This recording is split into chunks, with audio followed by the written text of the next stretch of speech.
हत्वा महानुभावा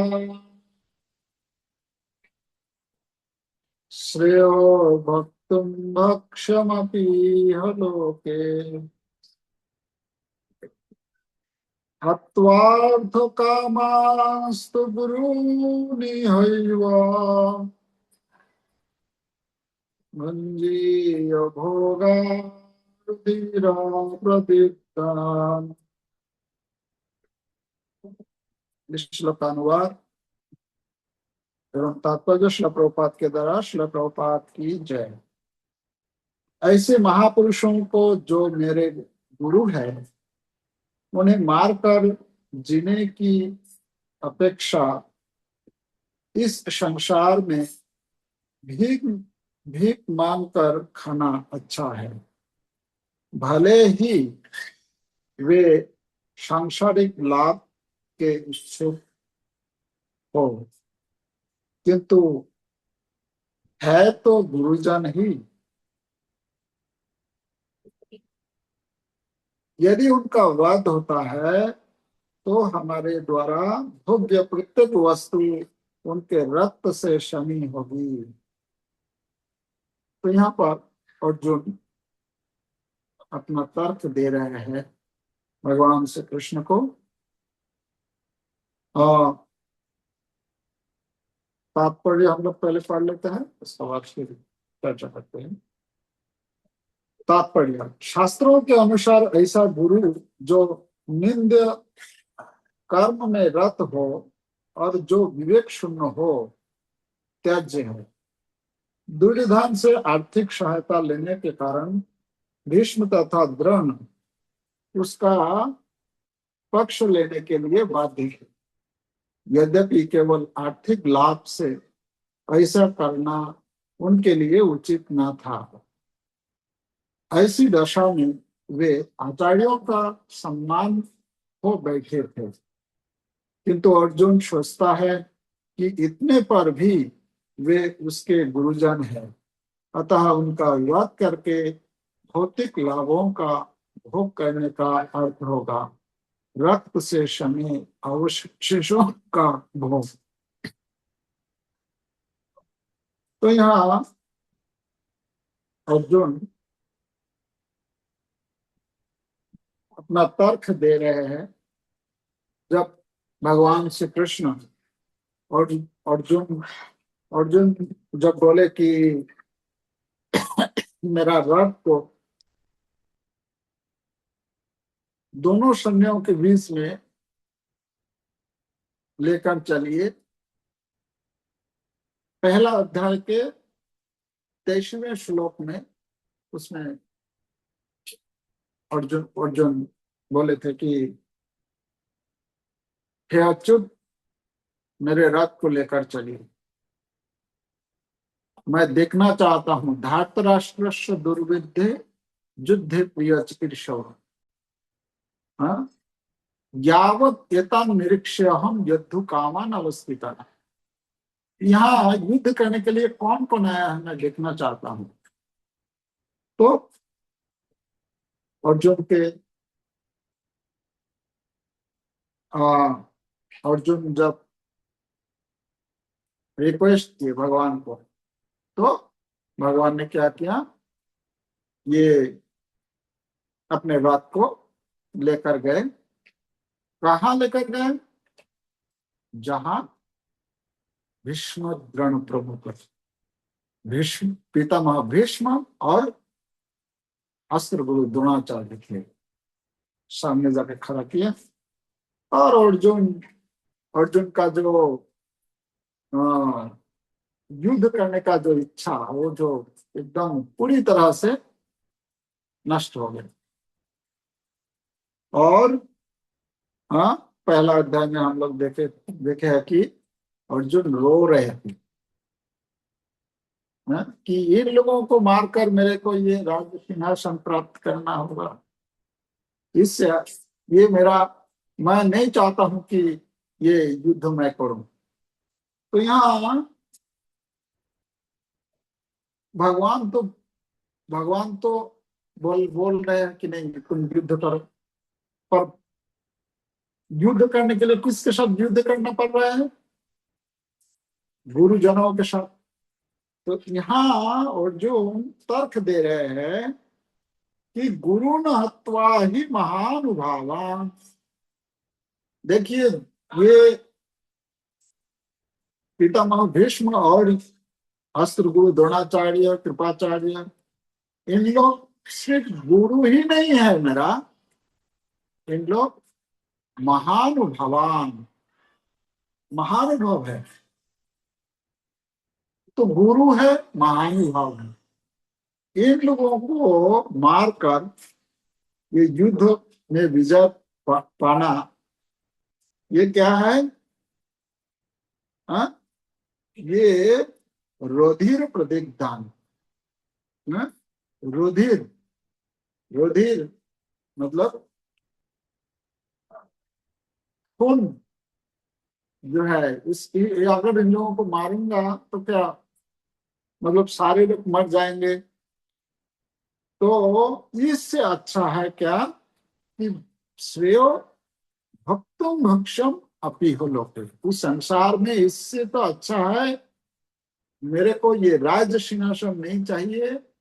मैं मेरे मेरा इससे श्रेष्ठ क्या होगा? श्रेय भक्तुम भक्ष्यम, भक्ष्यम मतलब भिक्षा मांगकर मेरा जीवन को मैं बिताऊंगा, जीऊंगा।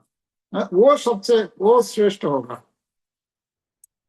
तो प्रभुपाद अपने तात्पर्य में, हाँ, इसमें बोल रहे हैं कि शास्त्रों के अनुसार ऐसा गुरु जो निंद कर्म में रत हो और जो विवेक शून्य हो, त्याज्य है। प्रश्न है कि गुरु कौन है? गुरु कितना प्रकार के होते हैं? गुरु, शिक्षा गुरु, दीक्षा गुरु, वर्त्म प्रदर्शक गुरु और चैत्य गुरु। दीक्षा गुरु जिनसे हम लोग दीक्षा मंत्र लेते हैं, दीक्षा प्राप्त करते हैं, तो वो दीक्षा गुरु हुआ। शिक्षा गुरु जिनसे हम, दीक्षा गुरु एक ही होता है। दीक्षा गुरु एक व्यक्ति है जो जिनसे मंत्र लेते हैं, पर शिक्षा गुरु अनेक हो सकते हैं, बहुत हो सकते हैं। जिनसे हम लोग शिक्षा लेते हैं वो, हाँ, व्यक्ति के जीवन में शिक्षा गुरु एक से अधिक भी हो सकते हैं। और हाँ, अब यहाँ जो अर्जुन जो बोल रहे हैं कि ये इन लोग मेरा गुरु है, इन लोग मतलब द्रोणाचार्य से अस्त्र शिक्षा प्राप्त किया है अर्जुन। कृपाचार्य जो अपना कुल गुरु है। पितामह भीष्म जो है वो बचपन से ही जो कुछ भी सीखे है बचपन से उनसे ही सीखे है। तो सभी गुरु है। तो इसलिए बोल रहा है कि ये गुरु लोगों को, मतलब महापुरुषों को जो मेरे गुरु है, उन्हें मारकर जीने की अपेक्षा इस संसार में भीख मांगकर खाना अच्छा है, भले ही वे सांसारिक लाभ। अब अब जो है यहाँ प्रभुपाद बोल रहे हैं कि शास्त्रों के अनुसार ऐसा गुरु जो नित्य कर्म में रत हो और जो विवेक शून्य हो, त्याज्य। अगर गुरु कभी अपना विवेक को खो बैठते हैं, गुरु अगर शास्त्र के अनुसार अपना आचरण नहीं करता है, तो वैसा गुरु को त्याग कर देना चाहिए।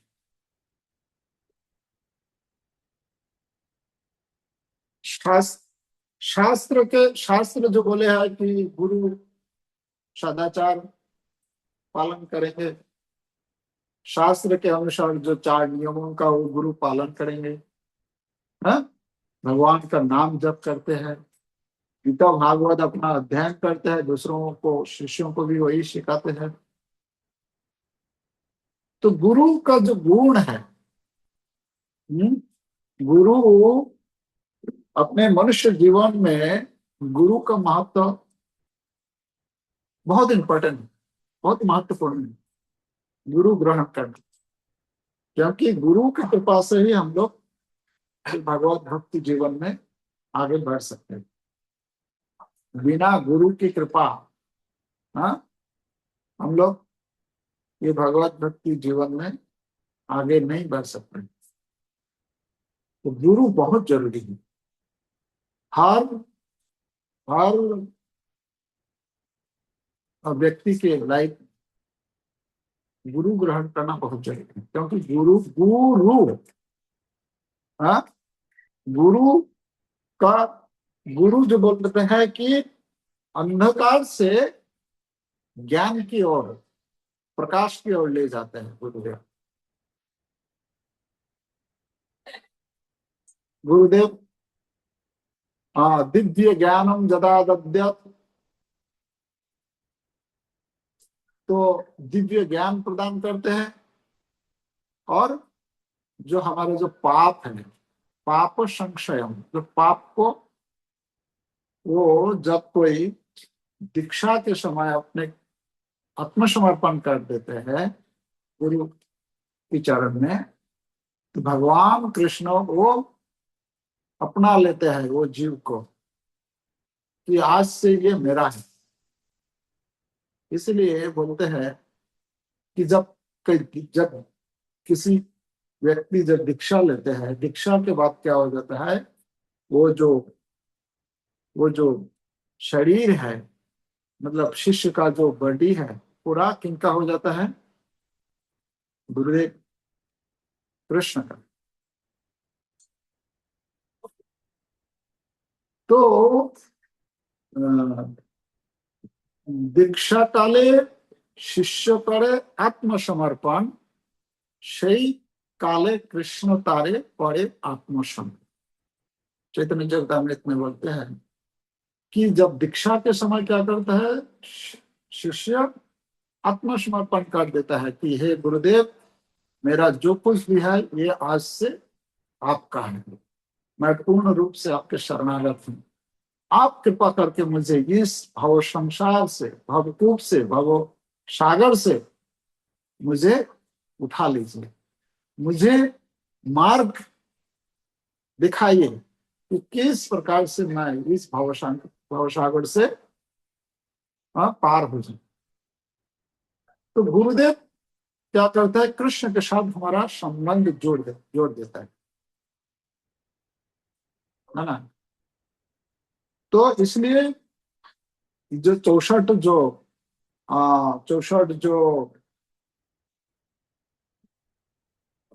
भक्ति का अंग है ना, उसमें से पहला है आदो गुरुवाश्रय, मतलब गुरु गुरु के शरण में जाना, गुरु गुरु के शरण में जाकर गुरु से दीक्षा लेना, गुरु के पास शरण में जाना है, उसके बाद दीक्षा लेना है, फिर तीसरा है कि उनके आज्ञा के अनुसार, आदेश के अनुसार आचरण करना है।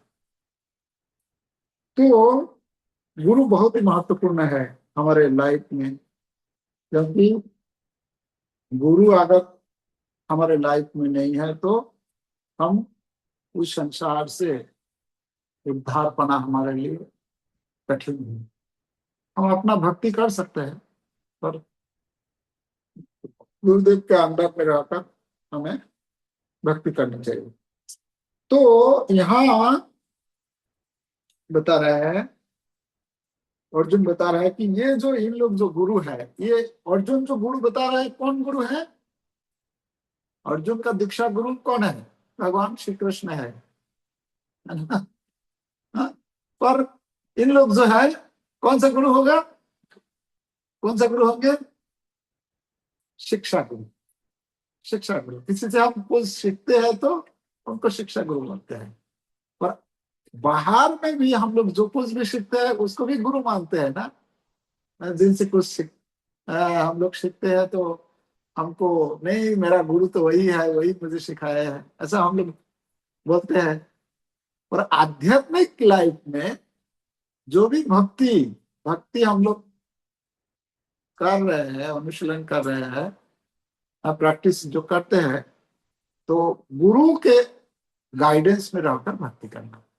मतलब डायरेक्ट दीक्षा गुरु गाइड कर सकते हैं, या तो शिक्षा गुरु।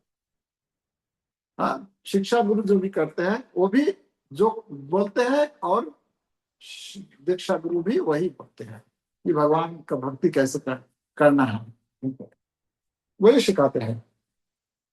तो यहाँ अर्जुन बोल रहे हैं कि महानुभाव, महानुभाव, महान, महा का अर्थ है महान, तथा अनुभव का अर्थ है उद्देश्य या विचारधारा। ये महानुभव क्यों है?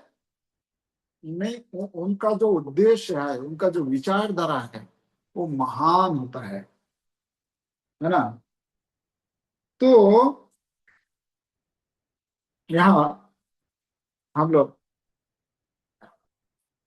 ये द्रोणाचार्य और खास करके ये दो व्यक्ति, द्रोणाचार्य और पितामह भीष्म, ये दो व्यक्ति जो है पांडवों के लाइफ में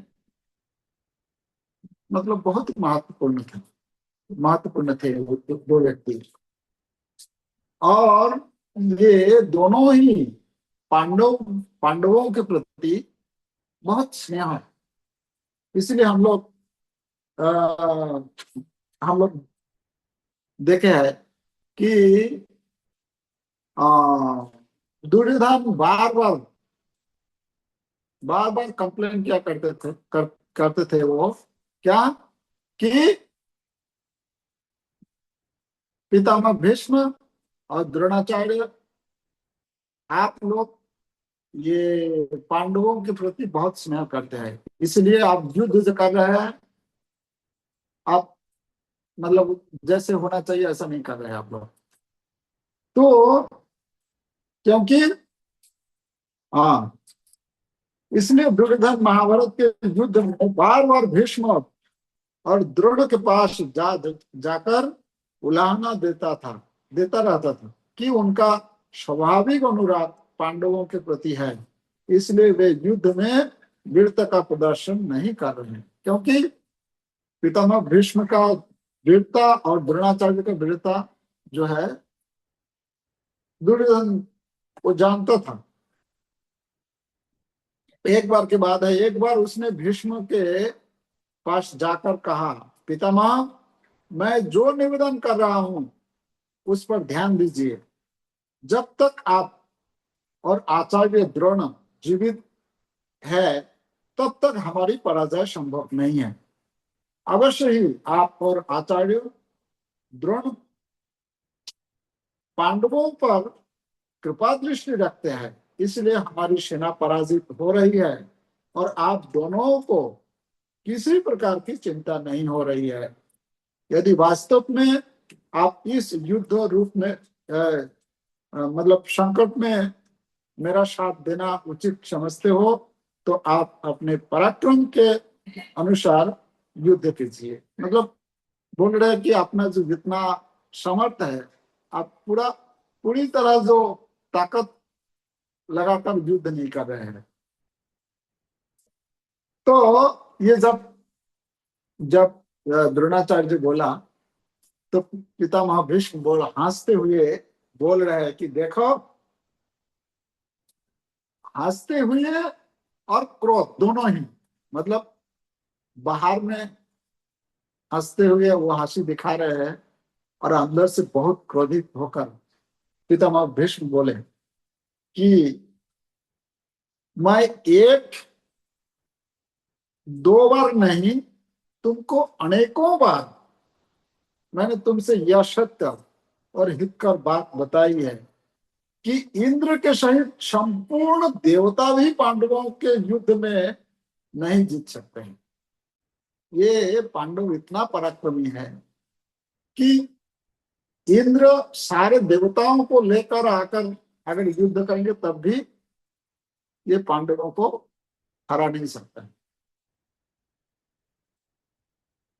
और इसी प्रकार ये द्रोणाचार्य को भी दुर्योधन एक बार ऐसा ही बोला। और द्रोणाचार्य भी मतलब बहुत रुष्ट होकर बोले कि तुम्हें ऐसा नहीं समझना चाहिए, मैं तो सदा तुम्हारा प्रिय करने की चेष्टा करता हूं, किंतु क्या करूं, अर्जुन जिसकी रक्षा करते हो उसे देवता, असुर, गंधर्व, सर्प, राक्षस तथा संपूर्ण लोग भी नहीं जीत सकते। क्यों नहीं जीत सकते हैं? क्योंकि इन लोगों को जो रक्षा करने वाले हैं वो कौन है? वो है कृष्ण। तो जब तक कृष्ण इन लोगों के पीछे है तब तक इन लोगों को कोई हरा नहीं सकता है। हाँ, तो यहाँ ये हम लोग देखते हैं कि ये यद्यपि यद्यपि पितामह भीष्म और द्रोणाचार्य ये पांडवों के प्रति अपना स्नेह व्यक्त करते थे, पर क्या करें, प्रभुपाद बोले हैं ये द्रोणाचार्य और पितामह को उस पक्ष में युद्ध नहीं करना चाहिए था, क्योंकि ये बोल रहे हैं, पर फिर भी उन लोगों को युद्ध करनी मुझे मजबूरी। क्या मजबूरी था इसमें बोल रहे हैं प्रभुपाद, दुर्योधन से आर्थिक सहायता लेने के कारण भीष्म तथा द्रोण उसका पक्ष लेने के लिए बाध्य थे। यद्यपि केवल आर्थिक लाभ से ऐसा करना उनके लिए उचित न था, ऐसा करना नहीं चाहिए था, फिर भी वो मजबूरी में बाध्य थे, ऐसे बोले प्रभुपाद। और मतलब शत्रु पक्ष में जो पापी के पक्ष में जब गए दोनों ही, तो प्रभुपाद बोलते हैं ऐसे दशा में वे आचार्यों का सम्मान खो बैठे थे। तो भगवान यहाँ कह रहे हैं कि जिसको तुम गुरु मान रहे हो, जिसको तुम महानुभव मान रहे हो, ये महानुभव और नहीं है, ये गुरु नहीं है। क्योंकि गुरु गुरु गुरु का जो एक पद होता है, गुरु का जो व्यवहार योग्यता जो है वो खो बैठे हैं। तो इसलिए तुमको ये नहीं सोचना चाहिए, किंतु अर्जुन सोचता है कि इतने पर भी वे उसके गुरुजन हैं। हाँ, अर्जुन अर्जुन के मन में दोनों के प्रति इतना सम्मान, इतना श्रद्धा है कि चाहे हम लोग कुछ भी करें फिर भी गुरु है।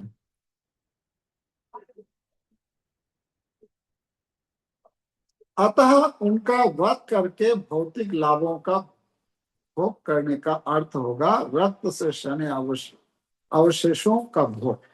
तो यहाँ ये अर्जुन का जो तर्क है कि ये गुरु है, हमें सम्मान करना चाहिए, अगर नहीं करेंगे तो हमको पाप लगेगा।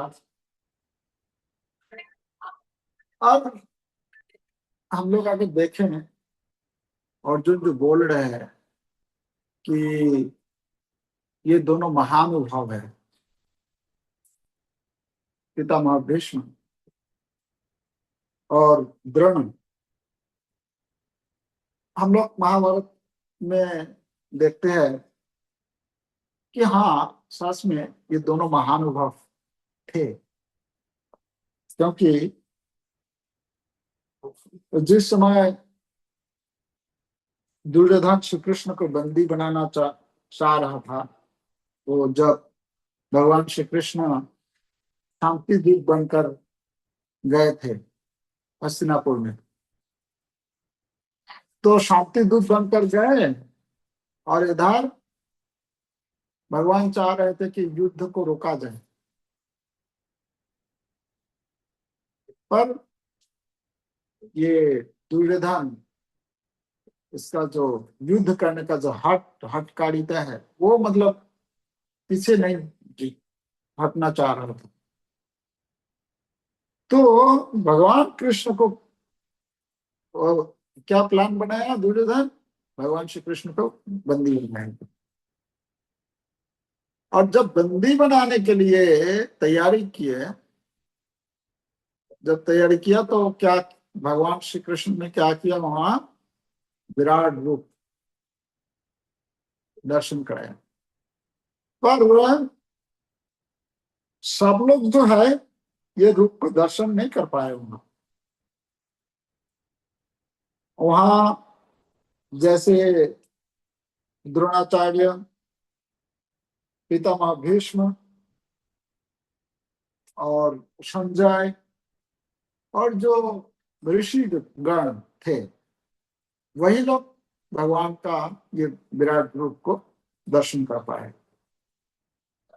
और ये जो दुर्योधन, दुशासन, शकुनी, कर्ण और जो ये दो दुष्ट राजा, सब जो है भगवान का जो रूप तो दर्शन तो कर नहीं पाए।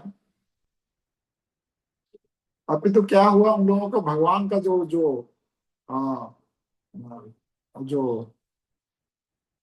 प्रकाश, उससे वो भयभीत हो गया, है ना। तो भीष्म और द्रोण महानुभव थे, इसलिए वे सदा श्री कृष्ण का गुणगान और पांडवों की प्रशंसा किया करते थे। महानुभव लोग क्या करते हैं? महानुभव क्या करते हैं? भगवान का गुणगान करते हैं। जैसे पितामह भीष्म कितना बार समझा रहे थे धृतराष्ट्र को, दुर्योधन को, हाँ, अलग अलग कई मतलब कई बार हम लोग देखे हैं महाभारत में, कितना बार समझाने का कोशिश किया। वहां जो है जब समझा रहे थे, तब भगवान कृष्ण का गुणगान कर रहे थे कि कृष्ण कौन है, इन ये ही सब कुछ है, ये परमात्मा है। कितना बार समझाए। और पांडवों के बारे में मतलब एक भगवान का गुणगान करते थे, और भगवान के जो शुद्ध भक्त पांडवों के बारे में, पांडवों से अन्याय नहीं करना चाहिए, है। बार बार कितना बार समझाए। तो क्या बोलकर समझा रहे थे? भगवान के बारे में बोलकर, और भगवान के भक्त के बारे में। तो भगवान श्री कृष्ण का गुणगान और पांडवों की प्रशंसा किया करते थे। यद्यपि कर्ण को भी अनेक स्थानों पर, कर्ण को कई बार कई सारी जगह में वीर कहकर या धार्मिक, बहुत सारे लोग मानते हैं कर्ण को भी धार्मिक मानते हैं, पर वो महानुभव नहीं। महानुभव उसी को कहा जाता है जो भगवान का गुणगान करे और भगवान के भक्तों की प्रशंसा करे। तो ये दोनों द्रोणाचार्य और पितामह भीष्म दोनों ही भगवान का गुणगान करते थे, और भगवान के भक्त पांडवों के गुणगान करते थे। श्री कृष्ण का कभी गुणगान नहीं किया तथा पांडवों से सदा ईर्ष्या करते थे। देखिए, ये एक तो है गुणगान करना चाहिए, गुणगान नहीं करते हैं तब भी चलेगा, पर यहाँ कर्ण और इन कौरव लोग क्या करता था उन लोग ईर्ष्या करते थे। ईर्ष्या, ये जो ईर्ष्या जो करते हैं, आज हम लोग पढ़ रहे थे, आज हमारे भक्ति वेदांत क्लास में, वो काल यवन, काल यवन, काल यवन जो है, यवन राज का पुत्र, काल यवन इतना शक्तिशाली था कि वो युद्ध करने के लिए कोई, मतलब कोई व्यक्ति नहीं मिल रहा। तो एक दिन नारद मुनि को बोला कि हे मुनिवर, आप तो सब जगह जाते हैं, आपको पता होगा, आप ये बताइए हमें कि अभी इस समय ये पृथ्वी पर कौन सबसे शक्तिशाली वीर है, जिस जिस जिसके अंदर ताकत हो, वीरता हो, अब बताइए।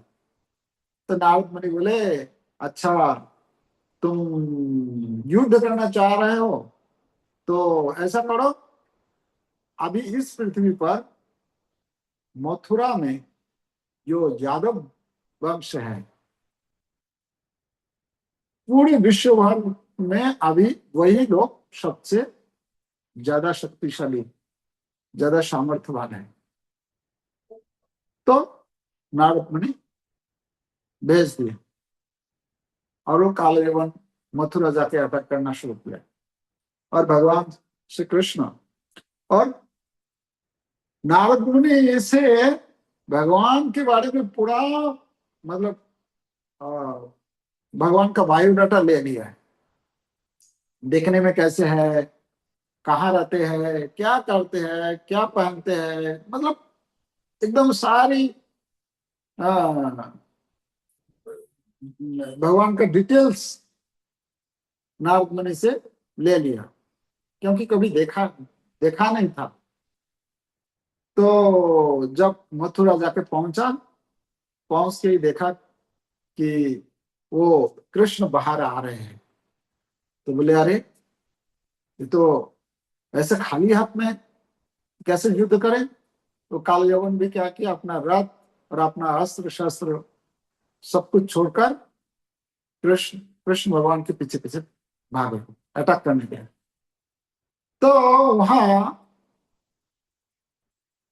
सुखदेव गोस्वामी बोल रहे हैं कि यद्यपि ऐसा शास्त्र में वर्णन है ना कि भगवान को अगर कोई दर्शन कर लेता है तो उसका सारे पाप नष्ट हो जाता है? उसको तो भगवान के भक्त बन जाना चाहिए। और भगवान का शरीर का एक एक अंग जो है, नारद मुनि जी नारद मुनि जी नारद मुनि जी से जो सुना था, वो भगवान को देखकर वो मिला रहा था कि हाँ, नाग ऐसा वो नारद जी बोले थे कि उनका नाग ऐसा है, उसके उनके कान ऐसा है, आंख ऐसा है, पूरा एकदम डिटेल्स मैचिंग कर रहा था। तो इसका मतलब क्या, भगवान को इतना अच्छा से दर्शन किया। तो इतना कुछ करने के बावजूद भी उसको तो भक्त बन जाना चाहिए था। और भगवान तो सर्वाकर्षक है। भगवान को जब कोई दर्शन करता है, दर्शन करने के बाद भी भक्त नहीं बनता है, ऐसा हो सकता है क्या? पर काल यवन भगवान का दर्शन किया, और भगवान को दर्शन करने के बाद क्या किया, भगवान को मारने के लिए उनके पीछे पीछे भागना शुरू किया। और भगवान भी आगे आगे है, भागते चले, और बस थोड़ा दूर जाने से ही अपना पकड़ में आ जाएगा, ऐसा सोच रहा था। और भगवान भी उसको ऐसा करते करते करते करते वो मुचुकुंद जो जहां जिस गुफा में सो रहे थे, वो गुफा के अंदर लेके गए गए भगवान, ये काल यौवन। और वहां मुचकुंद महाराज क्या जो अ, जब काल यौवन जब अ, मतलब मुचकुंद महाराज जब जैसे नींद टूटा, नींद टूटते ही जब देखा तो वो पूरा भस्म हो गया, जल गया। तो यहाँ जो है प्रश्न होता है कि भगवान का गुणगान करना चाहिए, भगवान के भक्तों के प्रशंसा करना चाहिए, पर जो भगवान के भक्त नहीं होता है वो क्या करता है, भगवान भगवान के प्रति और भगवान के भक्तों के प्रति ईर्ष्या करता है। तो यहाँ हम लोग देख रहे हैं कि ये जो पांडवों पांडवों से सदा ईर्ष्या कर रहा था हम लोग। तो हम लोगों को भक्त होने के नाते हम लोगों को हमेशा भक्तों की प्रशंसा करनी चाहिए कि भगवान भगवान का जो भी भक्त है प्रशंसा करना चाहिए। भक्तों की प्रशंसा करेंगे तो भक्तों का जो गुण है वो हमारे अंदर आएगा। तो इसलिए कोई भक्त, किसी भी भक्तों का कोई बुरा मतलब ऐसा नहीं देखना चाहिए, नहीं बोलना चाहिए, है ना। जो भी भक्त है भगवान का भजन कर रहा है, भगवान का प्रचार कर रहा है, उनका प्रशंसा करना चाहिए, गुणगान करना चाहिए, उनका सेवा करना चाहिए। तब हम लोग भगवत भक्ति जीवन में आगे बढ़ेंगे, बढ़ सकेंगे। तो इस श्लोक में जो बता रहे हैं कि हमें अ, गुरु, खास करके गुरु के बारे में इस श्लोक में बताया, प्रभुपाद तात्पर्य में वही बताया कि गुरु कौन है, गुरु कब त्याग कर सकते हैं, गुरु का क्या काम है। हाँ? तो इससे हम लोग यही शिक्षा ले रहे हैं कि हमारे लाइफ में गुरु कितना महत्वपूर्ण है, हम लोग चर्चा किए। और गुरु से जब हम दीक्षा लेते हैं, गुरु के आदेश निर्देश से हमारा वो उपदेश को जब हम अपने जीवन में उसको उतारते हैं तो हमारे लिए भगवान के धाम जाने के लिए मार्ग जो है प्रशस्त हो जाता है, कि पूरा खुल जाता है। तो इसलिए हमारे लाइफ में हमेशा हमको हाँ, ये शिक्षा गुरु हो, दीक्षा गुरु हो, उनके अंडर में रहकर भगवान की भक्ति करना जरूरी। हरे कृष्णा कृष्ण कृष्ण हरे हरे, हरे राम राम राम हरे।